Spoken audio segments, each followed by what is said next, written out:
Hi, this is 365801 and this is a March Mystery Madness reading vlog.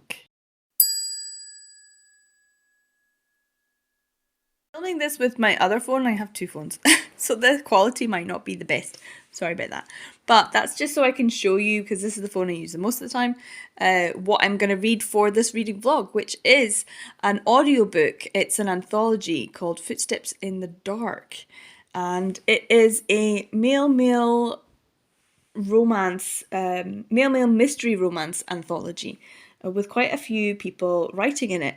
Now I know some of these authors already, like Josh Lanyon and C.S. Poe, and I think Z.A. Maxfield. These are the ones that I've heard of. The other ones I haven't really heard of very much, but I came across this.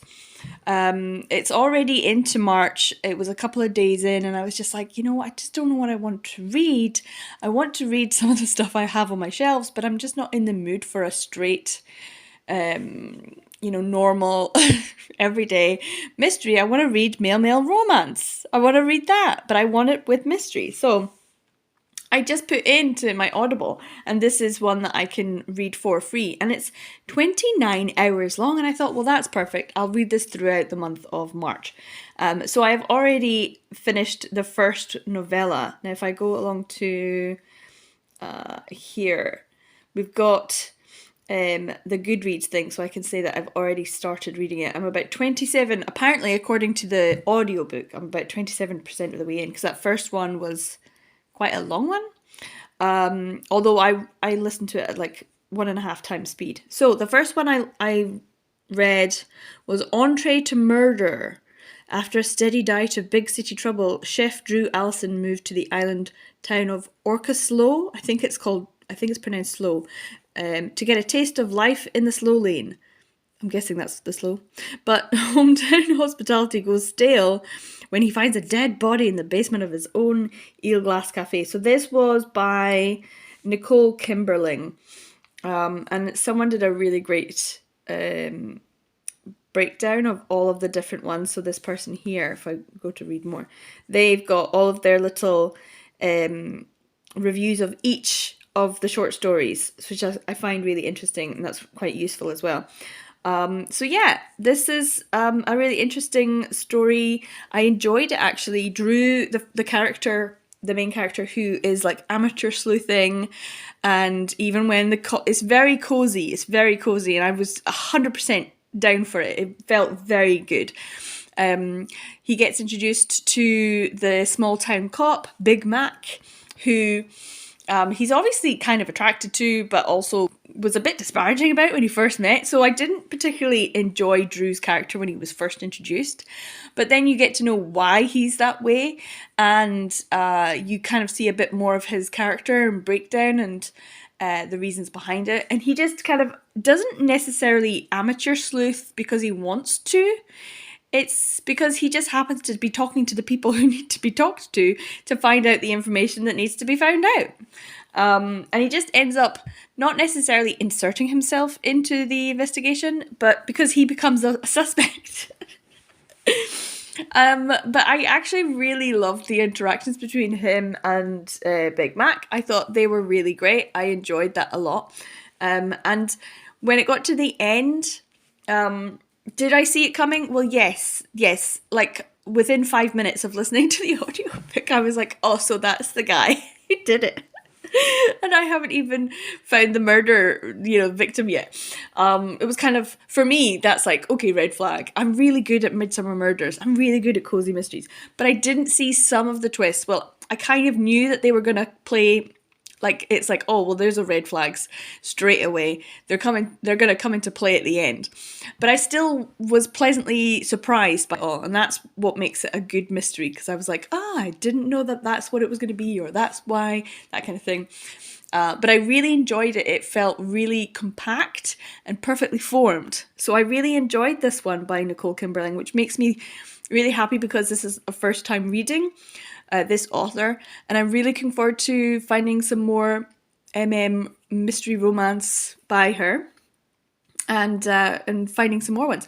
And that was the thing I was so excited about. I was going to film this, and then I found out that I was like, oh, I wonder what would, if it's got a cover, if it's like already been published somewhere else. No, it was just specifically for that anthology. And it turns out that she's got a new book called Mystery on the Menu available in May. And so I was like, well, where is that? So I don't know if it has actually been published, because it was supposed to be last year, Mystery on the Menu. So I'm going to have to check out and see if this is available, because it's the continuation of their story. Because the way that it ended, I loved everything about it. I had a great time.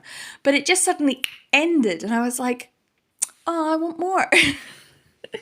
Which is a perfect way to end a short story or novella, because you're like, oh, that would have been really good to carry on. I kind of want to find out what happens next. I kind of needed a little extra story afterwards of just them being lovey-dovey together, or going on a date, or, you know, actually just being a couple. It was a really good one. So yeah, it turns out that she has actually got it, and I love this cover artwork. It's stunning. I really enjoy it. So I'm going to have a wee look out to see if I can find Mystery on the Menu and see if she did actually get this published, because it was supposed to come out in May 2023. So it should be available. So I'm going to look to see if I can find that.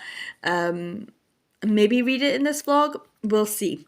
But anyway, I'm going to continue on with the next one on this Footsteps in the Dark, which is 12 Seconds by Meg Perry, another author who I've never read from before, and it's about a journalist and some kind of space guy. Anyway, it's about space rockets and probably you know, some sort of mystery. I kind of have inklings already, so I've started that one. I'm a few minutes into the audiobook, and I kind of already have a sneaking suspicion about what's going to happen. But it's great. I'm really enjoying this. I'm having a good time. I love the fact that I can just put this on, and I can do the dishes, and I can go for a walk, or I can do the shopping, whatever it is, and still enjoy some mystery and some male romance. So this is going to be a great time. I'm really enjoying myself. So yeah, hopefully this filming is okay with this weird camera. But yeah, I'm looking forward to listening to the rest of these novellas. I do think this is a great way to take part in this month's March Mystery Madness. It's the next day, and I have gone on to the next story in Footsteps in the Dark. This one I just read was by Meg Perry. I need to check, because I have to say, the person who did this, whoever Mir is, amazing. Their review of Entree to Murder, I agree with. And then their review of 12 Seconds by Meg Perry, the one I just listened to, also agree with. So if you want to, go and read Mir's. Did you give it a 3-star out of... Oh, okay, maybe it gets worse. Because so far I'm agreeing with everything. So overall, am I going to end up agreeing and giving it 3 stars? So yeah, this was... I 100% just agree. I feel like I don't even need to speak. Like, just go and read her review. His? I don't know. Their review. 12 seconds. I was like, 12 seconds? Does that even come into play at all? It does, but it wasn't actually clearly explained as to why. I had to make the assumption at the end that that's an important aspect, but it didn't actually tell me why. Anyway, so yeah, I did read this story. I don't really know very much about Meg Perry as an author, or what they've actually been able to... Et al. Can I get et al? Is that just Nichols? Meg Perry. Do you get to check who else? Who's the et al? Do they do that? No. Okay. Meg Perry. I should probably look. Anyway, the story is... I maintain that Greg is the main character. Greg is a special agent who works for like the Air Force or something, and there's a launch, and the rocket explodes, and then there's a man that goes missing, and it turns out that that man contacted a space reporter. I'm like, yeah, a journalist that does covers anything to do with space exploration or any kind of astronomy. Yes, astronomy, that kind of thing. So Justin is the reporter, and he's kind of centered as the main character, but he's not. Greg is the main character, and it's the kind of story that you can't, as a reader, parcel through and solve the mystery yourself. So it's completely different to Entree to Murder, because that one you could work out. Like, I knew 5 minutes in, like, oh, that's the bad guy. Like, that's the one. You did it, sir. Whereas with 12 Seconds, you couldn't work that out. It was very much like, what did they compare it to? NCIS or something? And I was like, okay, but that's an American thing, so I don't really get that. There's no way for you to know. No way for you to know. To figure it out. And also, they didn't actually figure out the person who did the bad thing kind of just ratted on themselves in a really stupid way. So 100% I agree with Mur's assessment of the story. It's not to say I didn't enjoy it. It was perfectly fine. But yeah, a 3-star story for sure. I enjoyed the relationship between the two, and Greg seems like a great character. I really enjoyed that. But there was definitely things added that I was like, was that necessary? Was that needed? Was that, I don't know, like, what am I reading here? So yeah, I'm interested to see. Maybe I'll read some more. I'll check out Meg Perry's work and see if there's some other male romance mystery stuff that might be worth having a look at. But I'm not as excited as I was by reading the Nicole Kimberling one, because that just had that cozy mystery vibe, small town cozy mystery that I really enjoyed. So I'm a little bit further along. I'll have to update my progress. So yeah, I'll see what one's the next one. I don't actually, I'll have to go down, because that's not in the right order. We'll check out. The next one is Blind Man's Buff by L.B. Gregg, which was a DNF. Oh no. We shall see. This video was supposed to be a March Mystery Madness. Now it's just, do I agree with this one particular Goodreads reviewer? Because maybe I do. Let's see. Let's see. Yeah, Blind Man's Buff. So yeah, I'm enjoying the whole Footsteps in the Dark thing. I'm enjoying that there's something for me to listen to throughout the day while I'm getting ready. Because I'm working all this week. I'm really busy. And I don't really have time to do the things that I want to do. So it's not going to be an interesting vlog. It's just me talking about this one particular anthology. But I'm enjoying that process of having a quick read that I can focus on for a day or two. So yeah. 2 down and what was there? 8, 6 to go. I'll check in when I finish the next one, or DNF'd it. Ooh, who knows? So it's the next day. It's a little bit later. I do need to hurry and eat this and then head off to work again. But I thought I would just, show you what I've got. I've got some lovely ham. I've got baked potato with cream cheese, some salad, lots of different kinds of salad. And then under this monstrosity of cheese and sriracha, I've got some sweet corn fritters. So a bit of more just veg. So it's going to be a lot to eat, but it's probably going to be really filling, and I'm hoping it's going to fill me up and feel healthy at the same time. But yeah, I'm going to have to pop to the shops a little bit before my work, so I do need to head off soon. I've got more baked potatoes baking in the oven because I had like, I don't know, 12 or something in my cupboard, and I just was like, they need to get cooked, and I can like cut them up and maybe make into wedges, or I don't know, do other things with them afterwards. But if they're cooked, then they're ready to go and I can eat them whenever I want and put them in the fridge. Anyway, what have I finished? What did I fill you in with the last time? Oh yeah, so we did Entree to Murder, which I enjoyed, and I agree, 4 stars. 12 Seconds by Meg Perry, 3 stars, I agree. And then the next one, it wasn't actually that one. It wasn't that one. Wait, which one was it? Reality Bites. This was it. And this is also a 3-star, and it's also one I agree with as a 3-star. Although I have to say this is the least favourite out of the 3 that I've read so far. This is Mur's review, and I'm just basically seeing if I agree. And once again, I think I do. Fun, if plausible, murder mystery. I didn't really feel like it was too much of a Tiger maulings, yes. Escape from burning building, yes. And going off the road after being shot in the dark, yes. Boring party, that why did that even get included? Yeah, that was the low part of the story. Motivation for the crime was implausible too. Yep, 100%. This was kind of a soap opera, but entertaining. 100%, yes. I did keep wondering why the detective moved to Hollywood from the Midwest when he seemed to have a weird resentment of actors and celebrity culture. 100%. I cannot say either of these two main characters were likable in any way, shape, or form. I did not enjoy them. So yeah, I'm saying 3 stars, but maybe mine's actually more of a 2.5. Maybe rounded up for a 3.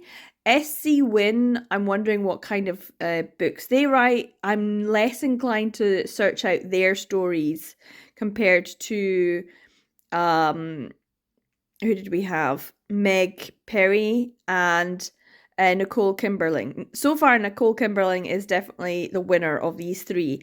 I think the next one is Blind Man's Buff by L.B. Gregg, which was a DNF from Mir. So I am concerned that maybe this is one that I'm not going to enjoy, because so far, me and Mir, whoever you are, fantastic reviews from back in 2020. I'm loving these reviews because I'm 100% agreement in everything so far.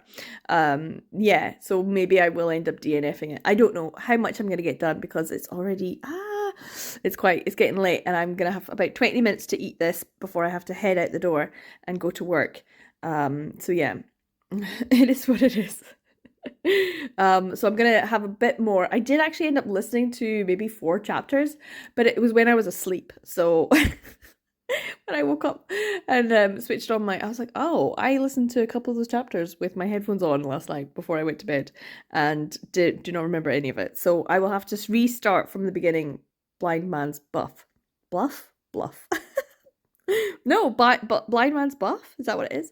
Anyway, so I'm gonna have to restart that one, and I'll let you know what it's about. Did I actually say what this was about? Well, I think Mer did a really good job. It's about a guy who's a really gruff detective who ends up coming to find like he has to go and investigate a man who's been mauled to death by a tiger in a reality TV show. It's very like a stupid reality TV show idea. Anyway, so he has to be there, but the guy who runs it, who's like the producer, he thinks that this is murder and that someone's after him, and the witty banter was not witty and was not banter. It was just 2 people who are annoyed by each other, and with really incredible assumptions, like rude assumptions about each other, which I found even more so from the main character, the main detective. He was such a pain in the ass. I did not like him. I didn't like Jackson either. Was it Jax? There. I didn't really like him either, but he was at least more interesting, but kind of bland and boring at the same time. Like there was no personality from either of them, and the narrator, I'm afraid to say, didn't do a great job of bringing them to life or giving them character or personality. And I don't want to say that was the narrator's fault, because he did a perfectly fine job in the first story, Entree to Murder. So I'm thinking that it's the actual story itself, which yeah, so that leaves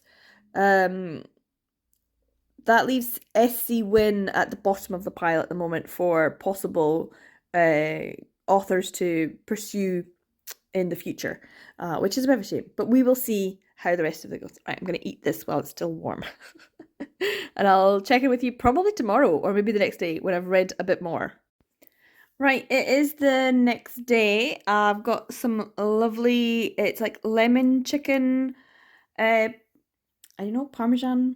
I don't know what you'd call this. It's like carbonara, but it's got lemon and chicken and herbs in it instead of just plain pasta. So not much veg, which isn't great. But anyway, freshly made. I'm about to eat this, but I thought I would talk about the next one. Now, I had just mentioned, let's just go to Mirrors. This is me basically saying, do I agree with everything that is in this review so far? So the next one was Blind Man's Buff, and I had said that Reality Bites Essie Wynn was at the bottom of the pile, and I'm gonna say, yeah, this LB Greg is now officially the bottom. I don't know if I would class myself as a DNF, but this was terrible. I hated it. Mir describes a game of capture the flag turns deadly inside an abandoned shopping mall when Tommy and Jonah stumble into a homicide maniac's hunting grounds. So, yeah, the premise is dumb.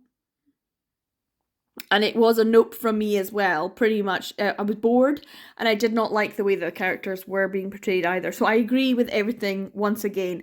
But I did read the majority of it. I actually put this at double speed just to get through it. And then I kind of was like, no, I just don't want to. I'm going to end up DNFing it. And I was like, what? We're basically having the same reading experience. But I did go to the very final chapter and listen to that on double speed just so I could be like, okay, what happens in the end? Because I don't actually care to listen to the whole story. And I was not impressed with the final chapter either. So I was just like, yeah, you're better off just not. So yeah, this is definitely the worst one so far. Blind Man's Buff was not it. And I did not enjoy it. And I was bored. And I didn't nothing really. Literally everything that the main character said, I was like, ugh, because he just sounds like such a douche. Ugh, ugh. If there was a man like that in real life, we would not be friends. So I very quickly went on to the next one, and I had to stop actually. I had to stop quite a few times in this one. This is A Country for Old Men by Dal McLean, and I'm really interested because fantastic writing, unusual mystery, extremely sad stories that left me feeling pretty down at the end. The narrator had a great voice, although I lost words once in a while due to his accent. So yeah, this is the one that was set in the Western Isles. If I go back up the way, and we can see what this is. So this was the one that I was like most intrigued with, but also the one that I was most concerned about because I grew up in the Western Isles. So, Inspector Callum MacLeod has returned to the Western Isles of Scotland to bury a part of himself he can't accept. But the island has old secrets of its own. When a murderer strikes, Callum finds his past can't be so easily escaped. So, there's a few things about this. One, I thought, okay, this is set in Scotland, and it's set specifically in the Western Isles, which is a place I know very, very well. And also, I don't know who Dal McLean is, but whenever, I hate to say this is going to sound really rude, but whenever you read about a place that you know really well and it's been written by someone, you look for things that you can recognize in the writing. You recognize the culture, the language. You look for things that speak to a sense of authenticity. And unfortunately, a lot of times when Scottish people or Scottish places, Scottish things are included in stories by people who are not Scottish, you can tell as a Scot, I can tell, and it sometimes is a bit irksome, especially because when people talk about culture and heritage, there's a general sense of if it's British, you don't really need to get it right. You don't really need to have the accuracy because it's ubiquitous, but it's not. It's very specific. Like the UK as a whole is very, very different, and I would never presume to write a story set in like the south of England without going to the south of England, spending a lot of time there and talking to locals, and then having someone from there read it and see if it hit with a sense of authenticity. So I've read a lot of stories by American and Canadian authors, or Australian authors who have written in Scottish characters, or they've written in Scottish places, and you're just like, ugh. as a Scot, it just doesn't hit right. It's the tweeness of it. It's the touristy aspects. It's not the reality. And the reality is what I would prefer to have in a detective.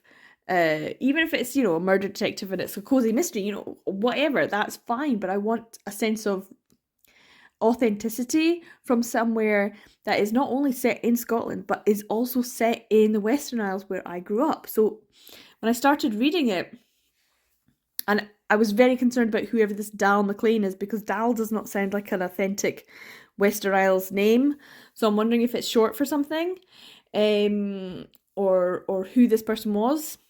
But I started listening to it, and I just was like, oh, okay, this is good. Like, even just the description of the scenery and the surrounding area, and then this being stopped and the old lady talking to him in the car, and I just thought, oh my god, all of this is very much hitting home. It had a sense of realness to it. So I went to go search, and the little synopsis, I don't know if it's true. You never know about synopsis when it comes to, like the bibliography, not bibliography, what's it called? The basic like the history of an author. Like, here's what the author says about themselves, and is it true? Is this a real person, or is this a pseudonym? Is this a made up person, and it's actually someone else? But it feels so authentic. It feels authentic. So apparently Dal McLean, according to their little thing on Goodreads, is Scottish, and I would suggest has spent a significant amount of time in the Western Isles, because it's that authentic. It feels that authentic. Because there's things about it, like the Gaelic language usage and the way that things are described, and certain things are just mentioned offhand, and I'm like, that's 100% accurate. But from someone else's perspective, that's maybe not a significant feature or a significant point. But for me, I'm like, yep, that's accurate. And I didn't even live on the island that this is set on, but I know this is real. And so even if that person didn't grow up there in the Western Isles, they would have spent a significant part of their life there.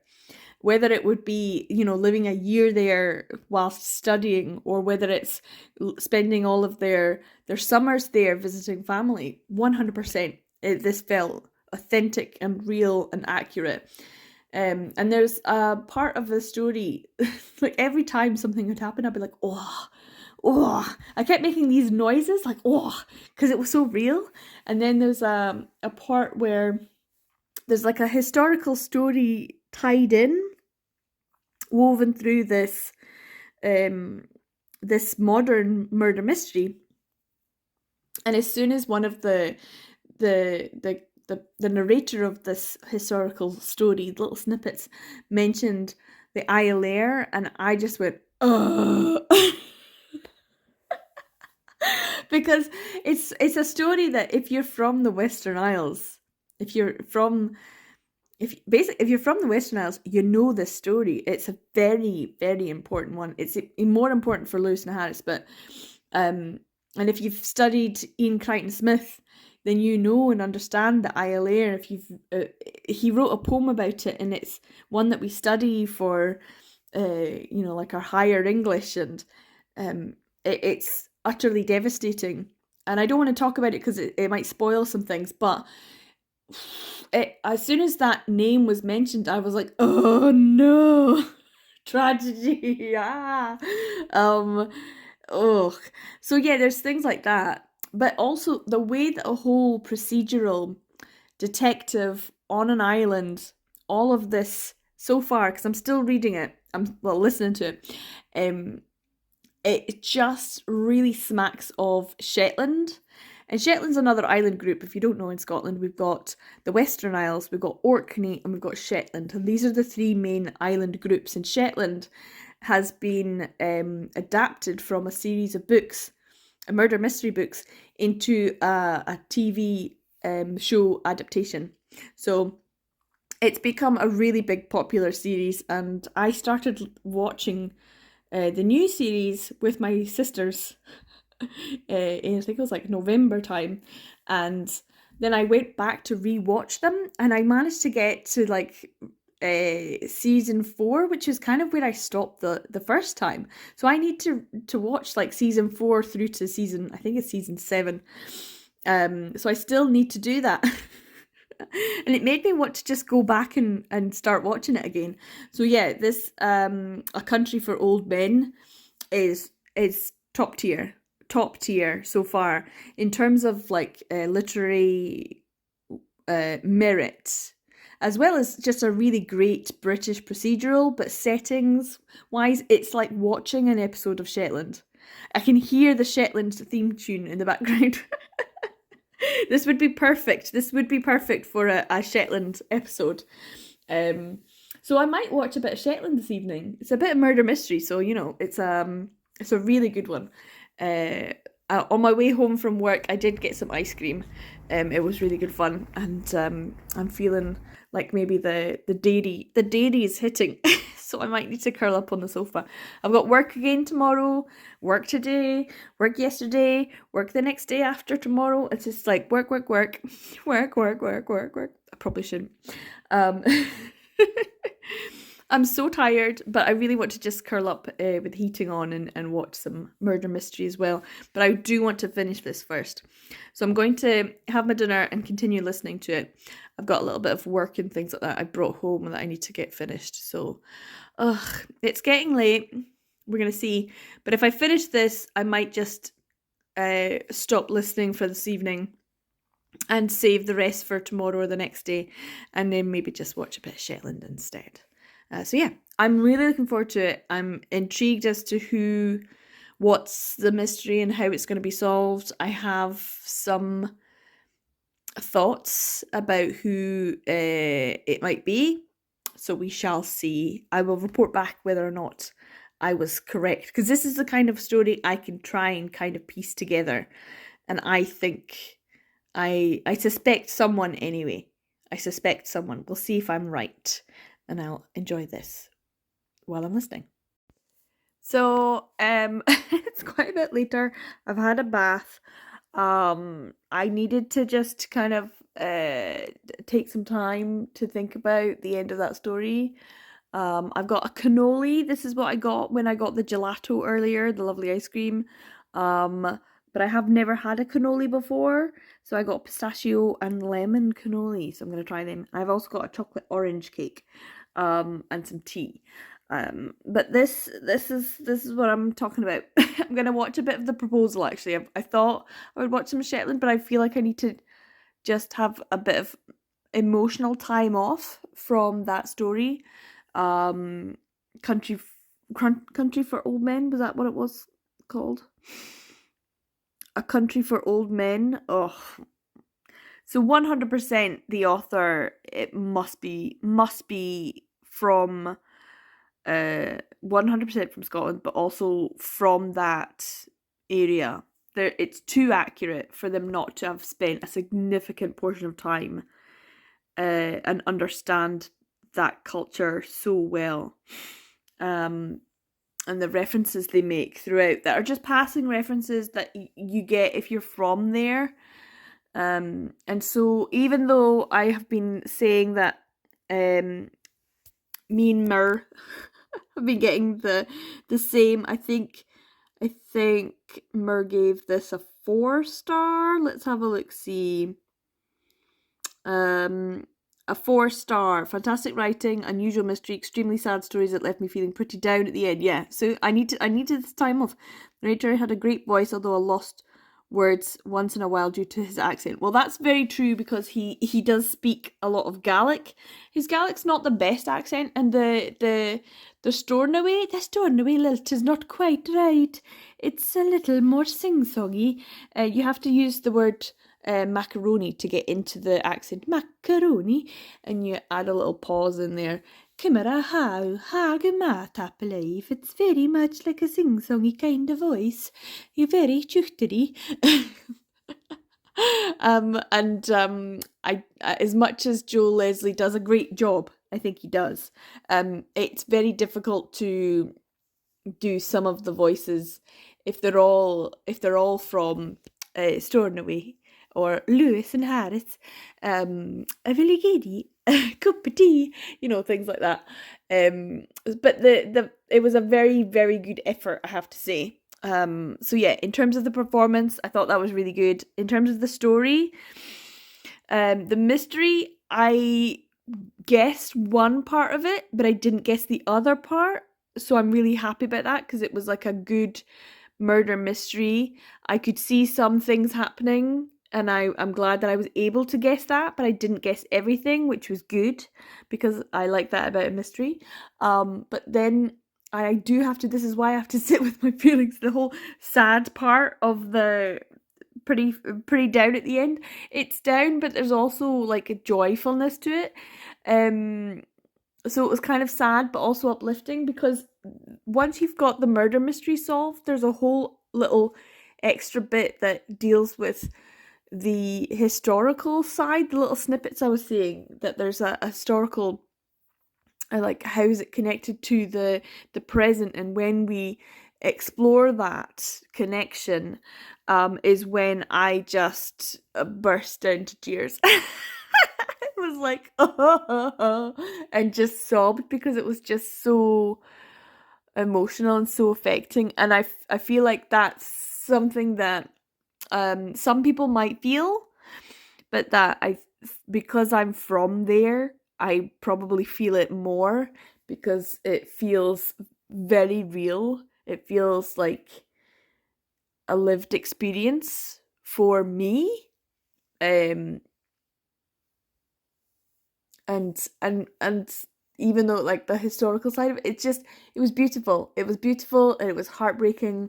And I as soon as as soon as that scene started playing out, whatever I was doing as I was washing the dishes, I just was like, nope, stop washing the dishes, go sit down on the sofa and just sit and listen to the story as it plays out, and just cry and let yourself cry because it was just beautiful and lovely. And yeah, Dal McLean is definitely going to be absolutely at the top of the list of authors I want to read more from.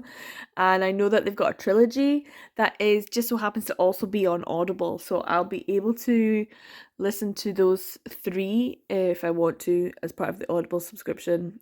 It's the Plus catalogue, and I think I'm gonna have to because it was good writing, it was interesting, and I'd like to see what else Dal McLean was able to produce, because for a short story, that was really good. It felt like listening to an episode of Shetland, the drama, but also it was very much a personal connection to me in the setting and the culture and the feeling of it. So yeah, it was beautiful, wonderful, great, and I'm gonna enjoy some cake and I'm gonna go switch completely to rom-com before I go to bed because I really need it. I need to have some downtime, and I will continue listening to the rest of this audiobook tomorrow or the next day, and we'll carry on with some more. But yeah, I need a break. No more being in those feelings. I need some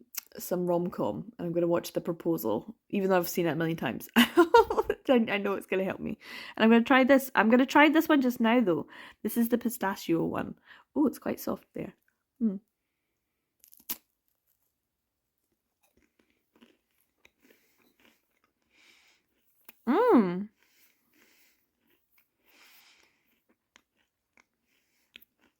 I don't know.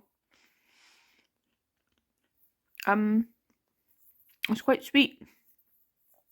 Oh, it's quite sweet. I thought it would be really strong pistachio flavour, but it doesn't taste that pistachio-y.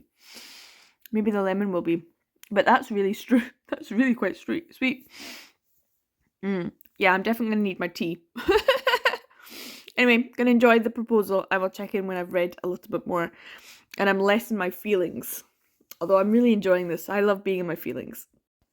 So it's been a couple more days. I just got back from work. Again, this is when I'm doing my updates. I had a really nice dinner. It was a really good one. I had a curry and everything. It was just really nice.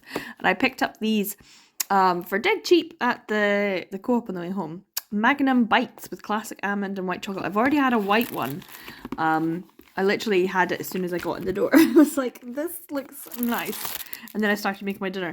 So I've got white chocolate, almond, and milk chocolate ones, and they just look nice. Let's go for an almond one. They're really dinky. Let's have a go.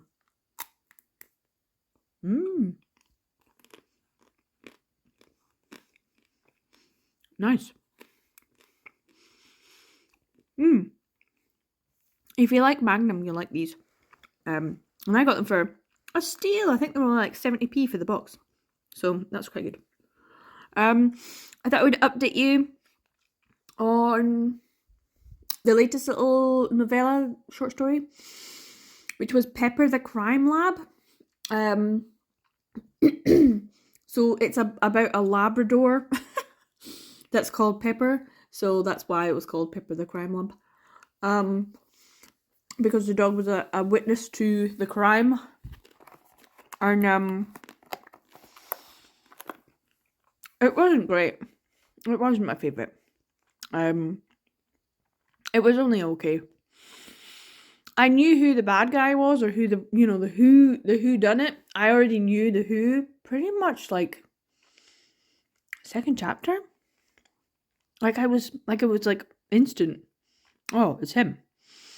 And that was it. So it was kind of boring. And the romance, because it obviously is a mystery romance. Most of these are mystery romances. So the romance was not great. I did not like it so much. What was the name of the main character? Lonnie Boudreau. Who, I mean, some of it was interesting. Like he'd had an illness and he was getting better. He was a chef. He wasn't allowed to go back to work yet, so he had some time on his hands. He had, ideas about what he wanted his life to be like. And the murder victim had his knife stuck in him. So, and the love interest was a guy who was working like security, but he used to be in the police force. And he'd, they'd met when they were both younger, so they kind of they'd known each other a little bit back in the day. And so some of it was good. There was dogs, there was lots of neighbors and stuff, but the undertone of it was quite serious, and it was just the guy who got murdered, he deserved it totally. But he should have had things happen to him a lot sooner, because so the underlying reasoning for his murder was that he'd been sexually assaulting, date raping, that kind of thing, women and girls in the building, because it was like set at an apartment building, and it was like obvious straight away who the person was who'd done it, and the reason why. Which wasn't a great reason. I'm like, it's a fair enough reason, but it wasn't a great reason, So yeah, it wasn't my favourite. I didn't feel like the tension between the two main male leads was great. I felt like the main character was just being a bit of a douche. So I didn't really want to root for them, because I was like, dude, to the other guy, you can do so much better. So yeah.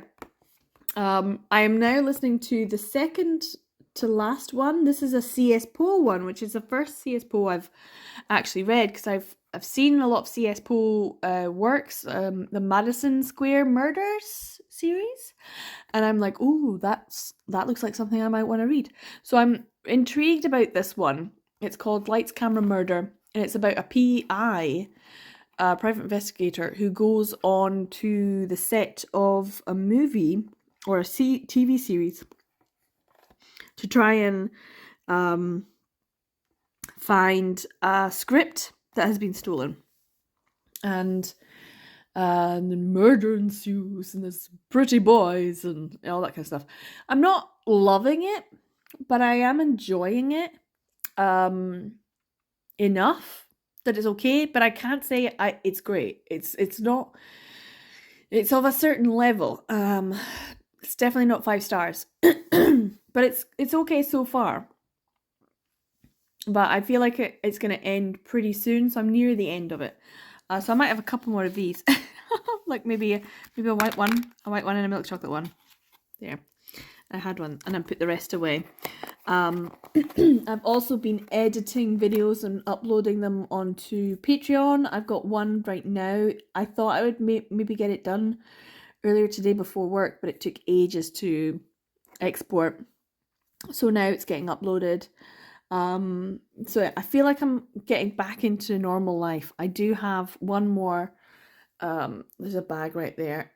I need to do another video. I need to do a couple more videos, but I've got work tomorrow as well. So I'm going to see how much work I on my channel and my videos and stuff I can get done, as well as finish listening to this. So I have the CSPO one, which is okay so far. We'll see how it goes. And then the last one, which I think is the Josh Lanyon one.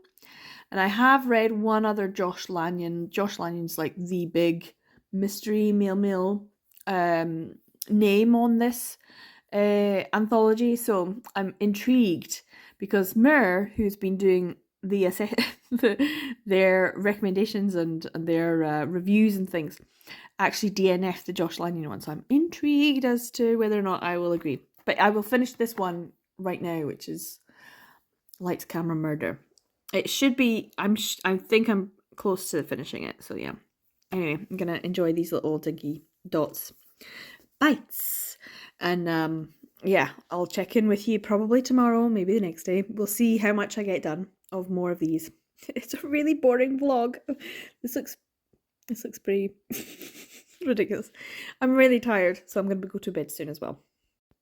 So I would say good morning, but it's more like afternoon. I've got some like, they look like chicken nuggets. They're supposed to be like tempura chicken, an egg, and some spicy ramen. I did finish Lights, Camera, Murder last night, and it was only so. Wasn't the best. It was very kind of surface. I didn't feel any deep connection to the characters. And I feel like the mystery wasn't so great because there was only a small cast of characters you were introduced to, so it was kind of obvious who was going to be involved, and it was kind of obvious who at least one of the bad guys was, and the other one was kind of like, oh, you're a suspect. So I was kind of meh. So for the first CSPO I've read, it's not the best. I'm hoping that her longer stories will be more engaging and more emotionally engaging, if that makes sense. Like, I want to feel something. My cold dead heart wants to feel something. So yeah, that's my general gist. I think it's more of a 3-star read for me. And I've moved on to Stranger in the House, which is the Josh Lanyon one, which is about a guy who has inherited a large kind of stately home worth millions of pounds from a godmother. Even though she had her own children, they didn't inherit. So he's now gone to, is it Montreal, to sort it out. So that's just the start of the story. I do not know anything else. I was going to film a video this morning, but I slept quite a lot, so so I'm gonna have something to eat and then get ready to go to work because it's another day, another day at work. So yeah, it is gonna be a shorter day though, which is good. I'm looking forward to a shorter day. Hopefully get home a little bit quicker. But yeah, I'm gonna eat this and probably have a cup of tea and a donut, and then get ready and go to work. So yeah, I'm gonna continue to listen to Stranger in the House as well. So I have a cup of coffee. I still haven't filmed this video, so I'm going to try and do it just now. Well, I'm going to eat something first. I was at the Co-op yesterday and they had lots of things on reduced, so I'm going to have some sausage rolls, cheese and onion sandwich, and I live in the Highlands of Scotland, so instead we have Harry Gow's as the main like bakery chain. So I guess if you were in like Canada, it would be like Tim Hortons. And if you're in the Central Belt or anywhere, literally anywhere else in the UK, it's Greggs. We have one Greggs in Inverness, and it's attached to like a petrol station, a gas station. So yeah, Harry Gow's is everywhere else in the Highlands, but not the islands, just the Highlands. There's no, I don't know if there's a Harry Gow's in like Stornoway, but there was no Harry Gow's in Orkney. So it's just the Highlands. Harry Gow's is the bakery of the Highlands. So what they have is called a dream ring. It's a bread dough, but it's an unsweetened bread dough. And then it's iced, so it's a bit like an iced bun. But what they do is slice it in half and put cream inside. And so it's called a dream ring. So the icing is the sweetest part. The bread is kind of just a plain bread type thing. And then the cream hasn't got too much sweetness either. So it's not too bad. So these are my snacks. These are my snacks for today. So I'm going to eat that and then get this video filmed and edited. And I might pop out because I think I need some more milk. It's a beautiful day. I'm so happy today's my day off, but I've been so tired and ill and it's already in the middle of the afternoon. So I need to eat something, but I haven't really been feeling up for it. So yeah, I'm gonna carry on listening to, God, what is the Josh Lanyon one called? Literally, I'm listening to it right now. What's it called? Stranger in the House? Something like that. And there's definitely been a theft, there's been a death, there's been a slight mystery. I don't think there's much of a mystery. I kind of get, like, there's only so many characters, so that it can only be so many people that are doing things. So, but he's inherited this house from this lady, and for me it feels like she was probably murdered. She probably was killed and not fallen down the stairs. She was probably pushed. So, who did it? There's only so many people who it could be, and I have my suspicion. I don't want to spoil it because if I say I'm right, but I have my suspicion of who it is, and I'll see if I'm right or not. So yeah, I might be, I might not, but I'm gonna eat something and listen to the rest of this, and then I'm gonna film my video. Well, it didn't take me long. I finished it. It wasn't very much. I made myself another cup of coffee. It was half of it was who I thought. Half of it was with who I thought. So I was half right, which is good. But I can't say I really enjoyed it so much because it was kind of loose ends. And I know it's a short story, so maybe it's fine for a loose end to be there. But for me, that's not really something I'm happy with because I really wanted it to, I mean, there was a couple of things as well. So if something is stolen and you know it's stolen and you find it in a local shop and the woman is incredibly suspicious in the shop, wouldn't you just go to the police and report that you suspect that it's stolen and here is the good? And then the police can go in and question the people who work at the store and say, where's your bill of sale? You know, your invoices, where did you get it from? Who did you get it from? Do you know you might possibly have stolen goods? They would have to take it. They would have to investigate, all that kind of stuff. So, I mean, I know it's Canada and he's from America, but that's what you would do, right? Especially if there had already been a death and the guy who died was a thief. Wouldn't you try and put two and two together? Even if you made five, you would put two and two together and be like, hey, especially if you had just been given a breakdown, a contents list of what should have been in the house and it's not in the house, and you know exactly what has been taken. You've got the proof of this is the inventory of what should be in the house. You've just taken the body of a confirmed criminal who was a thief out of the house, and I have found the actual stolen goods in a local shop, and the lady who works there is super suspicious. Like, wouldn't you go to the cops at that point?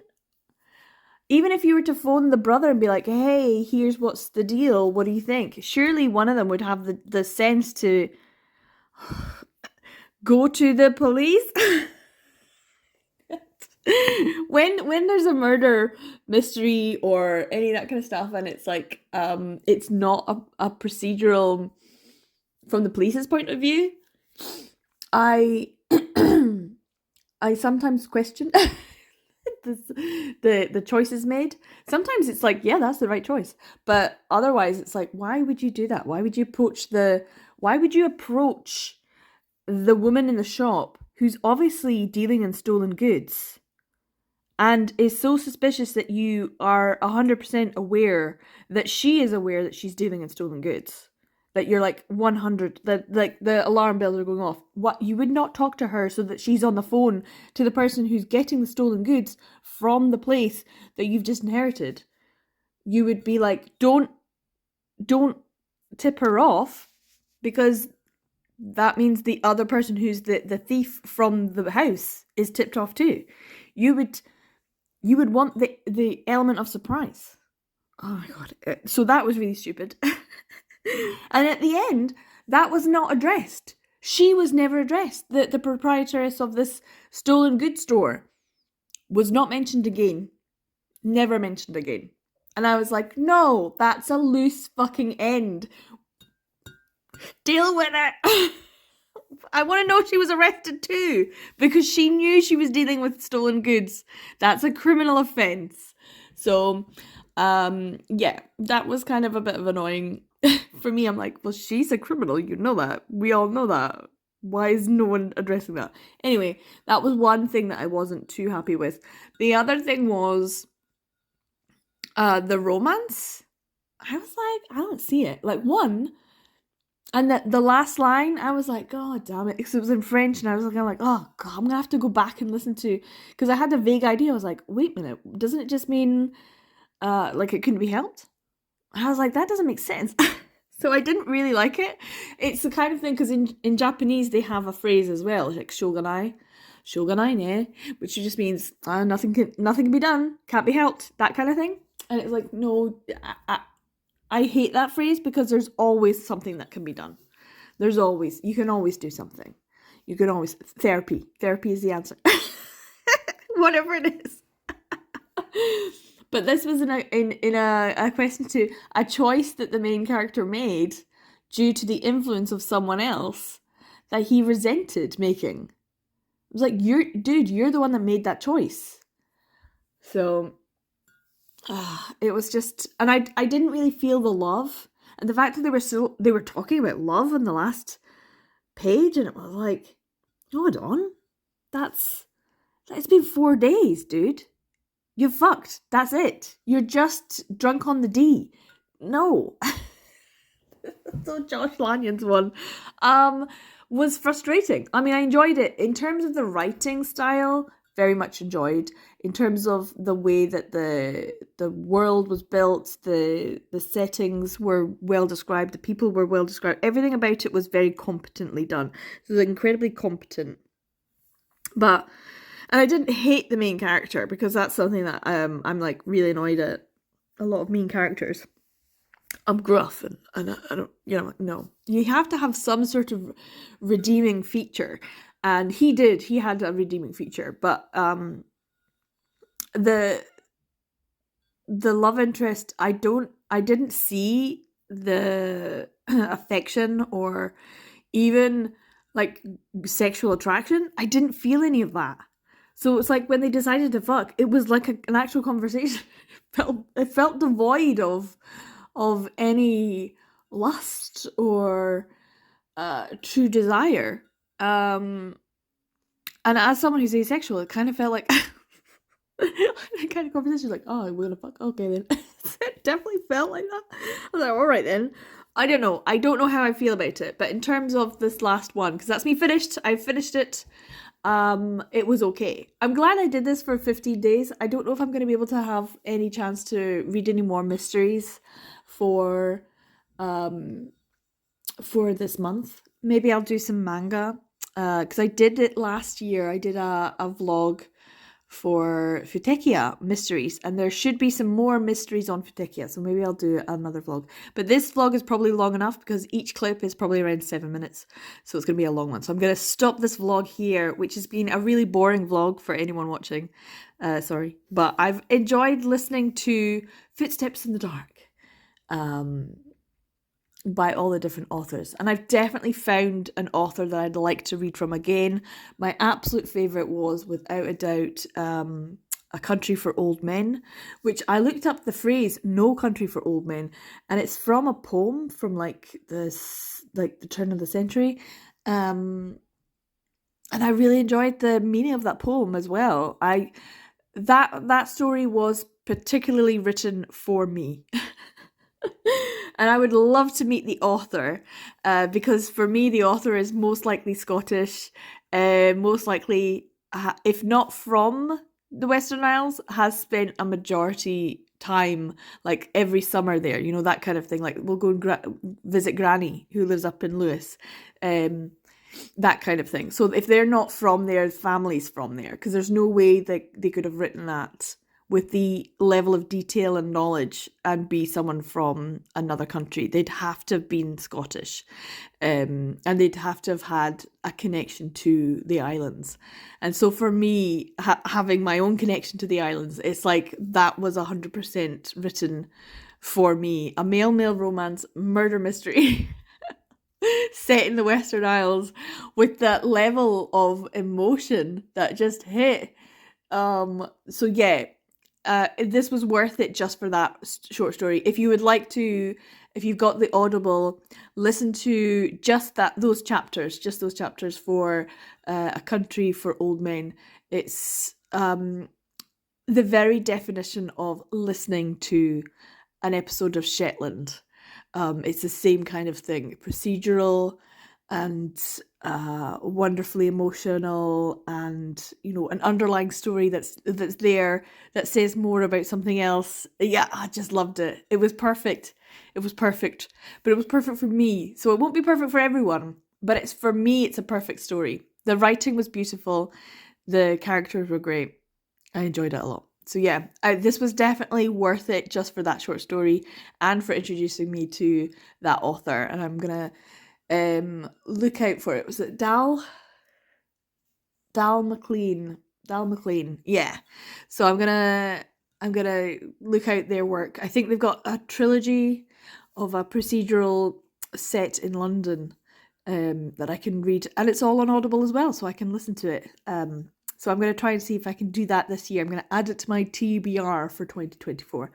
I think it's going to be good. So I'm going to listen to the first one of that. So I've definitely, the point of this was to find new authors to read from. And I've read Josh Lanyon before, so I enjoyed it, but I there was always something about Josh Lanyon's work previously that I was like, I still feel like I would like to read more from Josh Lanyon. I would like to do CS Poe, but not with the same enthusiasm now, which is unfortunate. And the first one, which was Entree to Murder, Nicole, I can't remember the name. Yeah, I'd like to get that one, but it's £23 physically, and they don't have I don't think they have a digital. I'll have to try and see if there's a digital copy I can get, because there's not an Audible one either. So that first one was fun. It was very much cozy mystery. So I have found a few that I like. So yeah, hopefully you enjoyed this random one where I'm just literally just talking because it's an Audible book. I can't really show you anything except for my food, my coffee. So yeah, hopefully you enjoyed this. Thanks for watching to the end of this very long video about an audiobook that I'm doing for March Mystery Madness, which has been great and I've enjoyed it. So yeah, stay tuned and see if there's any other mystery vlogs. Probably, I think I will do a Futekia one, so keep your eyes peeled on the channel. You might want to subscribe if you enjoy these kinds of random talky ones. Listen to me on double speed, guys. I say this every time. Listen to me on double speed. So yeah, take care, guys. Thanks so much for watching to the end of this video. I will see you in the next one. Bye!